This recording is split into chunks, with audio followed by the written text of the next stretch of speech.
Bernstein Show. Here's Ed. Hi everyone. Today my special guest is pop icon Nick Carter of the Backstreet Boys. From global superstardom to sold-out tours, including their hugely successful residency at the Sphere, Nick keeps evolving as an artist and a performer. Hi Nick, welcome. Thank you for having me. Hey, you walked in the door and I told you right away, you've lived the life of three people. Yeah. It's just, I mean, starting so young in a career and then everything that goes with it. Yeah. Can you just give me a quick summary of how you got into the Backstreet Boys and how you got into music? Yeah. So, I mean, I can give a little history of where I came from, where I moved to, and how it kind of evolved in the career. So basically, when I was about 6 years old, I moved down to Tampa, Florida, from upstate New York. Jamestown was where I was born. So started as a New Yorker and then moved down to Tampa right around that age. And then between like the ages of 6 and I'd say basically 11, right before I met the Backstreet Boys, I would just go to school, elementary school, normal kid, just like everybody else.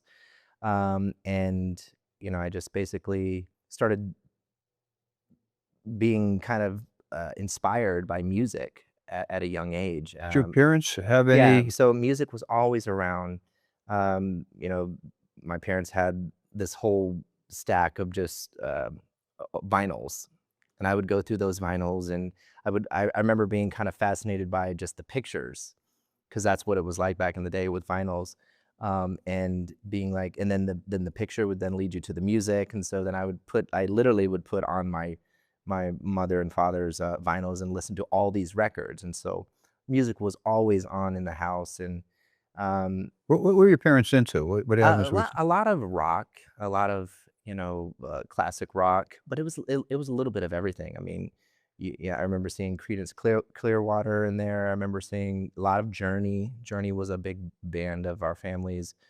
I mean, Earth, Wind and Fire. I mean, everything, very eclectic music.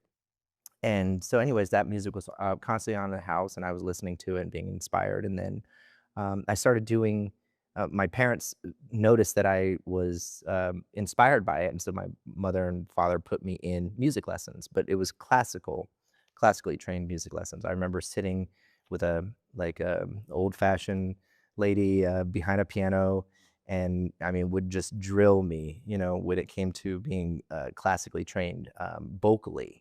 And I remember that, and then that evolved into dance lessons and dance classes, and then I started doing because in Orlando, which was only an hour away from Tampa, was a very active movie, television movie for kind sure. of market. They would call it like the second Hollywood.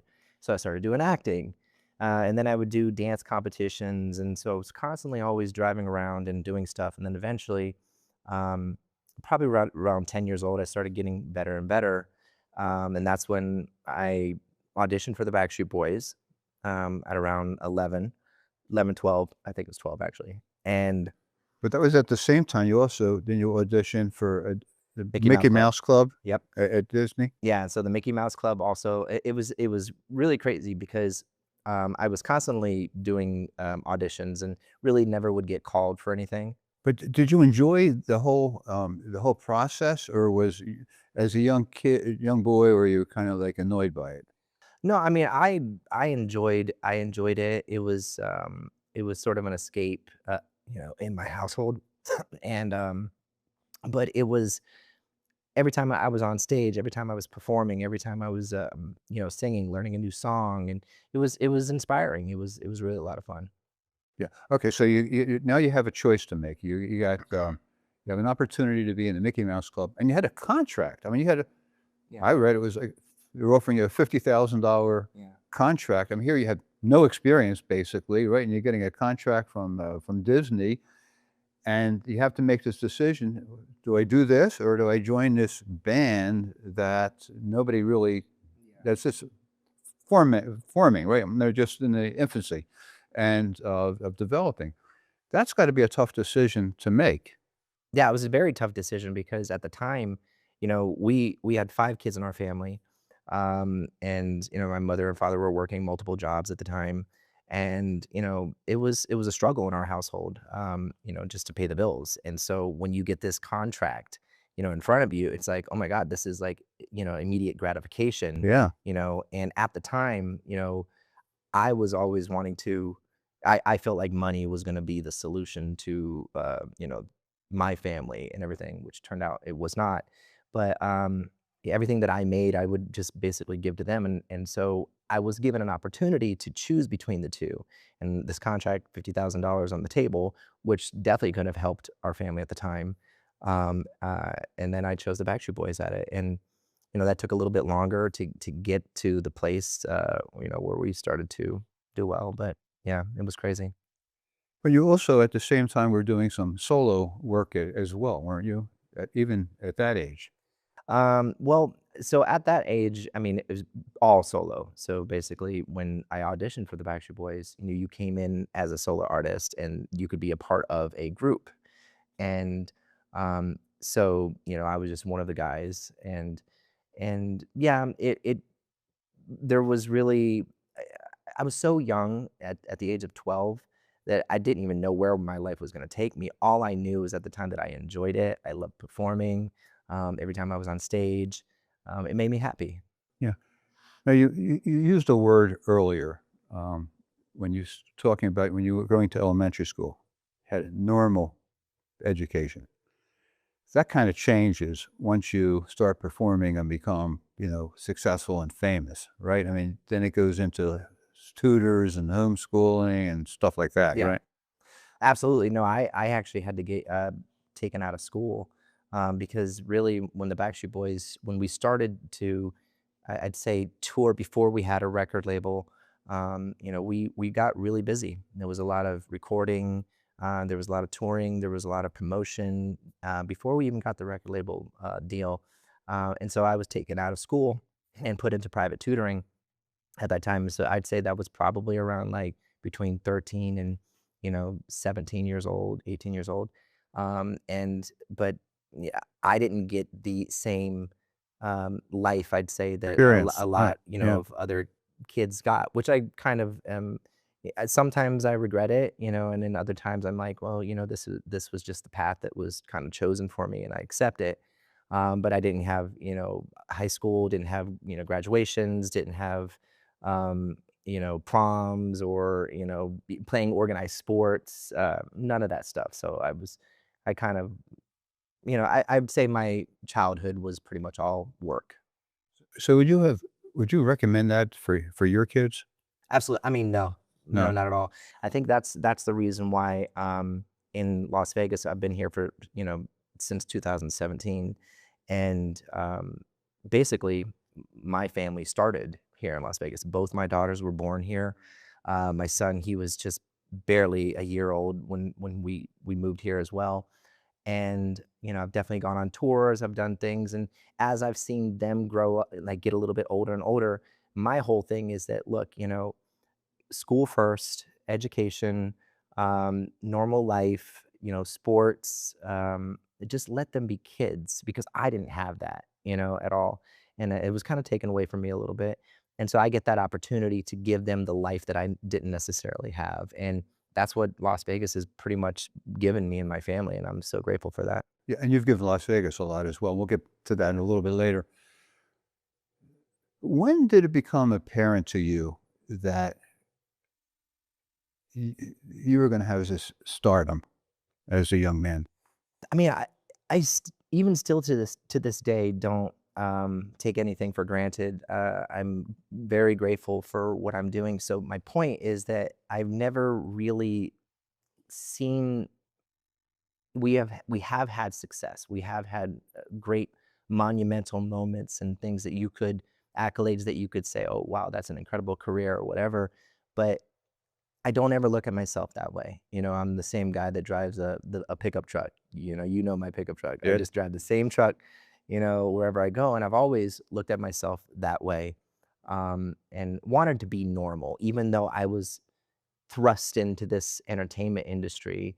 I just wanted to be a normal kid. I just wanted to, you know. So to answer the question, you know, I don't even know if I can answer it because we have had great moments like Sphere, and but I live in the moment, and every single day is a blessing. You mentioned the Sphere. Spoke a few weeks ago to one of the CEOs of one of the hotels here in town, who said to me that the Backstreet Boys saved Las Vegas this summer. That's how successful your residency at the Sphere was over the summer at a time when tourism was, on a decline. We had a problem over the summer; it was down. But you brought players, the kind of players that the casinos like, into Yeah. town. Yeah. I'd like to say they could call it players, I call it joy. Okay. You know, Well, I joy guess for those both everybody. could be the same. You're Yeah, getting yeah, joy out yeah. of it. I don't know. Yeah, I heard that and I was just still blown away by it. I couldn't believe it and still don't believe it to this day. I'm just like, really? Like, but look, I think I can compare it to if I go back and I know our career, 35 years of being 30, almost 35 years of being in this industry. Um, our music has brought, I'd like to say, has brought a lot of joy to people's lives. You know, when some of our peak, you know, the things that had happened in 2099, 2000, 2001, Millennium specifically, that album, which we are pretty much honoring at Sphere. Um, it was good music, a good time in the world, you know. Um, there was no internet really, you know. People had to go to a show.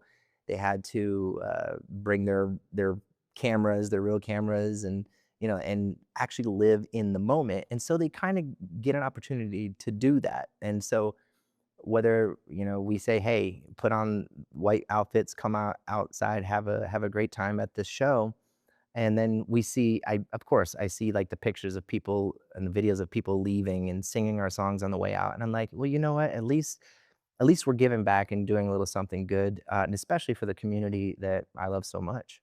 How is performing at the Sphere different than any other place that you've performed?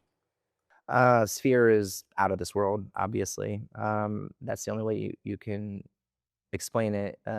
The From our perspective, when we're on the stage looking out, every now and then I catch a glimpse, on my side eye, and I see what's going on behind us. But most of the time, we don't really see it. So all we get is that like on stage normal performance experience from us.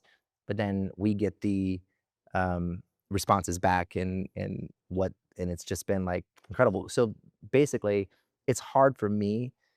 I have to ask somebody else, what they thought of the show.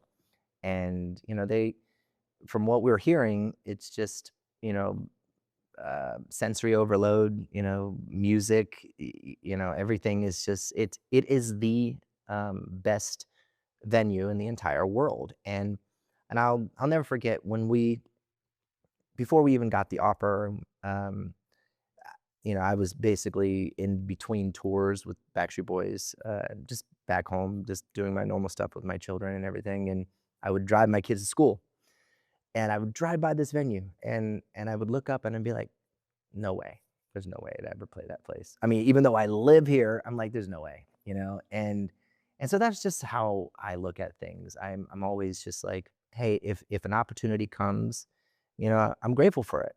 And open. It Had you been to the Sphere before you, were there? Were you there as a customer? Yeah, actually, we did. Before we even got the offer, I went and saw this show called Postcard Earth, Mhm. and I just remember just feeling like a ride, almost like a like a Universal Studios kind of ride, but 1,000 times better than what that was when I was younger. And again, saying to myself, I just went with my friends and family, and saying to myself, gosh, that you know I just this is an incredible venue. If we ever were to play this, I would be it would be incredible. But I didn't know what we could. I know we have had a great catalog of music. I know that we have a very great fan base. Um, and I think that that's also another thing that's probably great about Las Vegas, Sphere, and Backstreet Boys is that we have a worldwide fan base. We were just talking about, Argentina or, Right. you know, South America or Asia or Europe or whatever. I mean, I talk to you all the time. I'm like, hey, I'm going out of town, Yeah. I'll be back in like 2 weeks because I got to go somewhere else, but we can bring those people here. Look, I have such empathy for you when you talk to me about these things because I know how difficult it is for you to leave and go on tour, and you have to wrestle with your three children at home, your wife, and having what you consider the normal life at the same time, and that balance is really, really difficult. And some of it I find is outside of your control because as much as you want to have that normal life and that be under the radar and a lot in your personal life, you know, i- people don't let you do that. Right. And you've had a lot of you know difficulty in your life, and I wanted to ask you, particularly with grief. You've had a lot of grief. I've had some grief too, and I just wanted to know how you personally deal with grief. It's very hard to deal with grief in the spotlight Yeah. because you don't really get a chance to slow down necessarily, especially if you have an active career and you're constantly going. I like this, it's like the tears of a clown kind of situation, where you have to put a smile on your face, but you're hurting on the inside. And that sort of like that old saying, the show must go on in the entertainment industry was told to us at a very young age. But I'm human just like everybody else. I bleed, I breathe, I cry and all those things. And so sometimes grief, yeah, I've had it. I mean, I've lost 3 siblings, to addictions. Yeah. And And had it personal experience yourself with it. yeah, absolutely. I mean, I definitely have gone through it myself, and always a work in progress. Constantly trying to just take care of myself. Because if I don't take care of myself, then that trickles down to my children as well. Um, and so those are the things that I think of constantly. Is being strong for my family and my children, so that I can make sure that they don't fall into that later in their lives, you know what I mean? So it's hard, it definitely is. You have to definitely put on a smile and work through it in the ways that you can, if that's therapy or all the other things. But the entertainment business, it can sometimes not be kind, you know, Yeah. and that's just the way that it is. It must be helpful though to have a residency here in Las Vegas. At least those times you don't have to be touring. Yeah. No, for sure. I mean, um, again, the convenience of me being able to drive 15 minutes, to To work. to work essentially is a blessing. And so happy for that because, I get to come home and just be dad, take my son to baseball, Right. take my kids to school, um, do things with them. A lot of artists necessarily can't do that.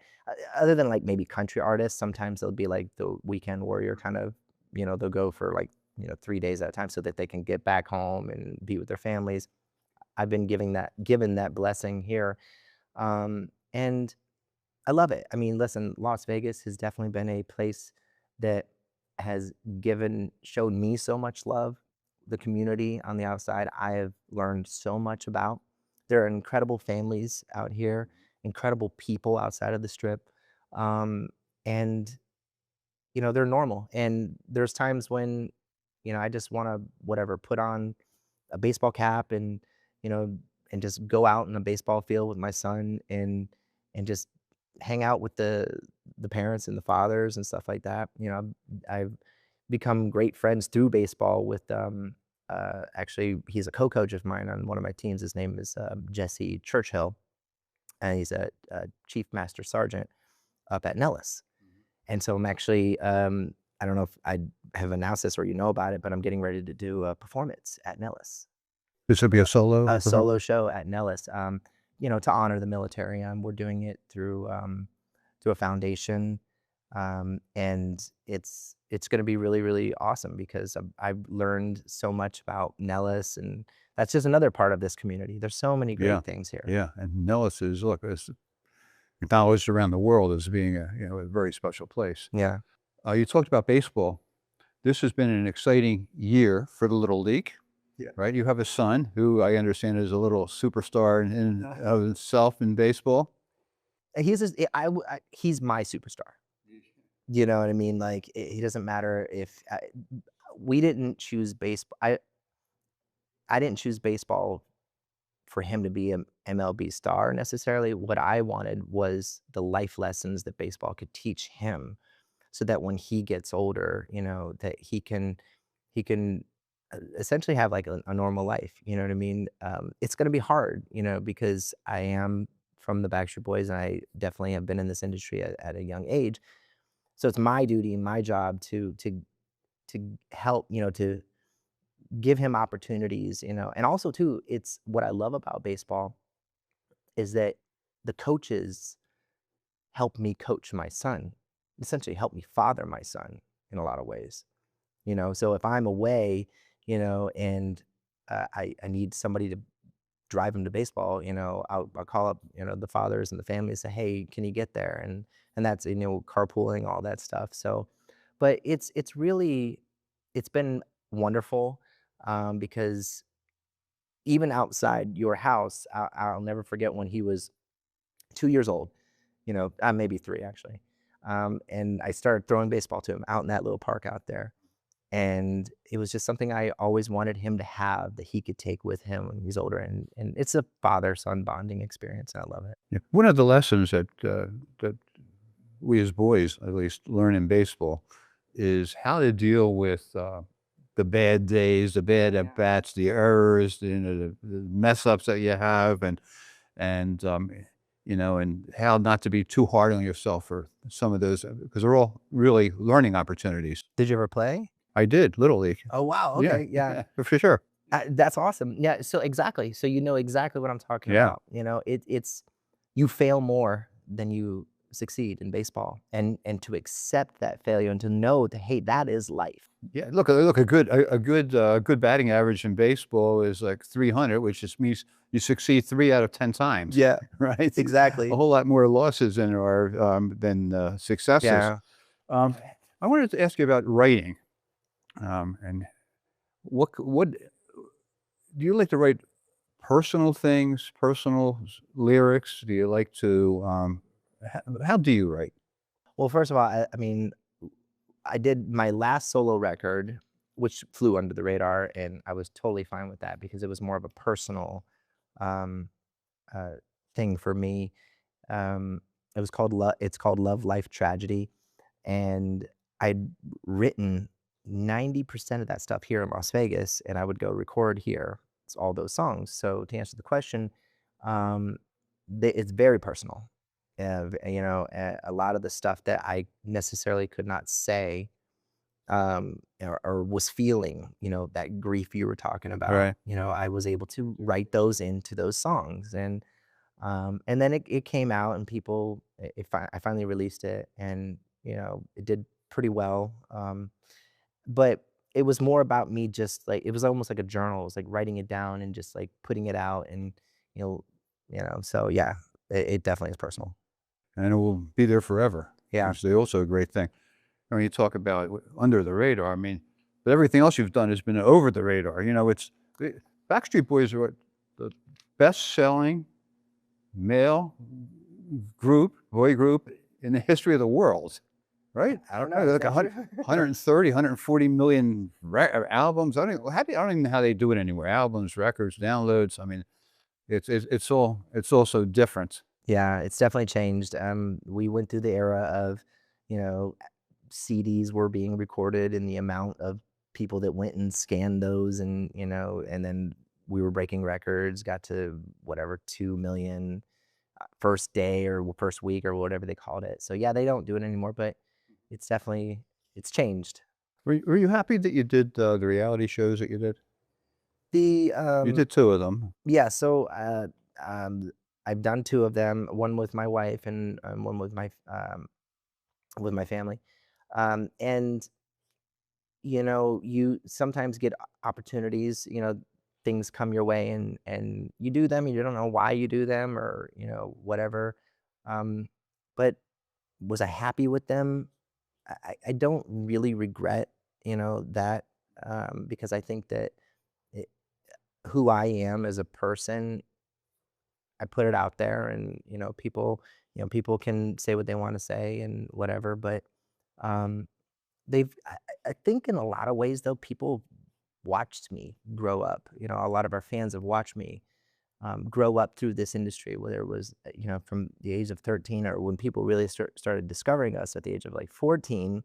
I was a teenager, but at the time when, teenagers were buying our records and starting to pay attention to us. And so some of those people actually watched me go through the ups and downs. Right. And I've been candid about that, and so I don't necessarily regret it.